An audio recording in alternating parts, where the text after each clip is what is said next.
I got Audie Hollis here, the big boss man, as we called him with the Hollis boys. Audie, just talk briefly about your team had a hell of a run. We do like 17 years, and it was. Oh, yeah. You remember how many? I counted them up. You remember how many tournaments? It was like 82 or something. Yeah, it was over 80 that we won national tournaments. So we had a good run, and won 7 out of 8 Florida half centuries in the top bracket there in a row, and so won 3 world championships out in Vegas. So In a row, right? No, I think we did 2, and then placed second, and then we got 1 again. yeah, we should have had 4, and we Definitely should have had 4. So Yeah. sometimes things happen. I remember that game well, man, but we're going to get in there. But we're here to talk about, now you made the Legends Hall of Fame, and you played sparring, but when you played, you were a big hitter and hit a lot of home runs and a lot of power. What's your, I guess, tips for those guys? Well, here's my thoughts, Ed, and I've watched people for 20 years now hit. And so what you tend to do is look at the best hitters and say, I'm going to pattern myself after them because obviously they're very good. But what you really discover in life is some people have exceptional abilities, some people don't. Some people have average abilities. So when I was in my 50s, because I was relatively big and strong, I could check swing a ball out of the park. Poor technique. Then I got into my 60s, and the home run production began to drop. All right, as my bat speed slowed down. So now that I'm 70, I've changed everything around a little bit because I have to have still some power in the swing, whereas before I was relying on brute strength. Yeah. Just well, you still a pretty strong guy, dude. Strength and quickness. So what I have done is change my philosophy a little bit, try to become a better hitter. And my stance is a little bit different. I'm a little bit more open, but my right foot's a little closer to the plate. Is that as wide as you get right there? That's about it. You don't want to get real wide because you're going to lose your power.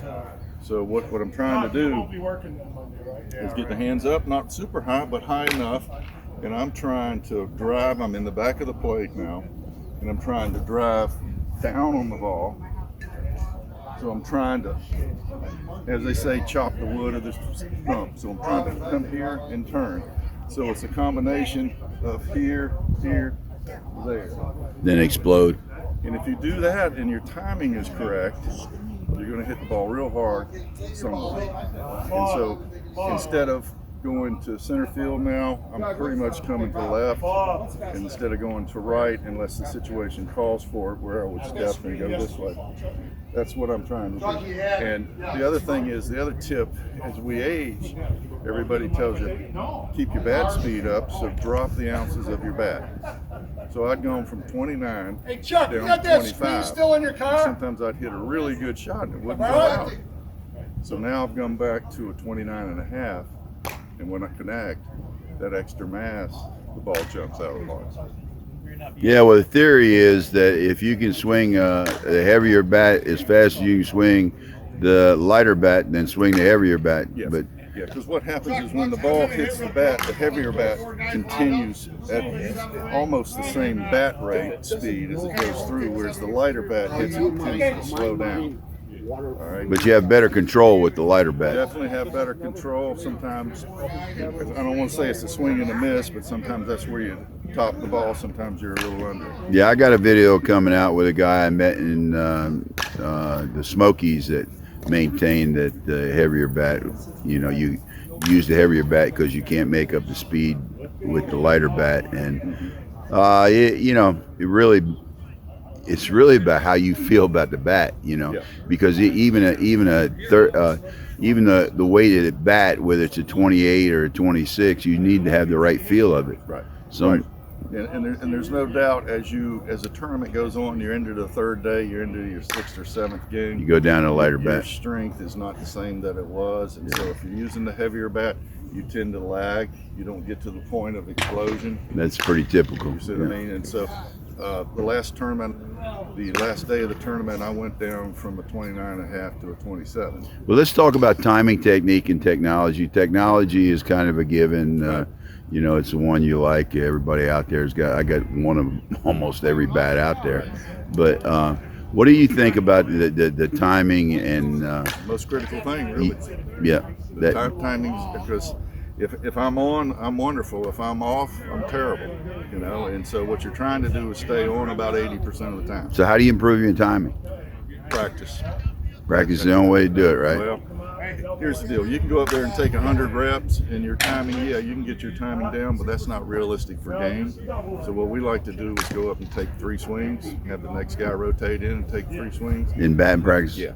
And so that's the way you get your timing down, where you're actually. What about when you step in a box? I mean, should you be doing a lot of thinking? We're going to have to move here in a minute. Let me get out of here just a second. Just a second, man. I'm busy.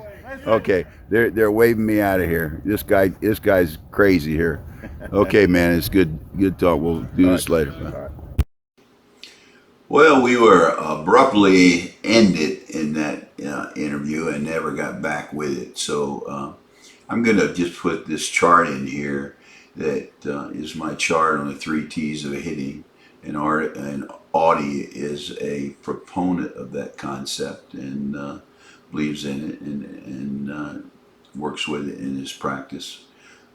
He was talking about timing being critical, and it is the most critical part of the whole thing. The technique is your art, how you do it. As long as you repeat it, then you can use it, whatever it may be. And of course, technology is the bat you choose, the make of bat, the weight of the bat, the balance of the bat, the general feel of the bat, if it's 1 piece or 2 piece. So look at that, review it, study it, and work on it. Have a good day.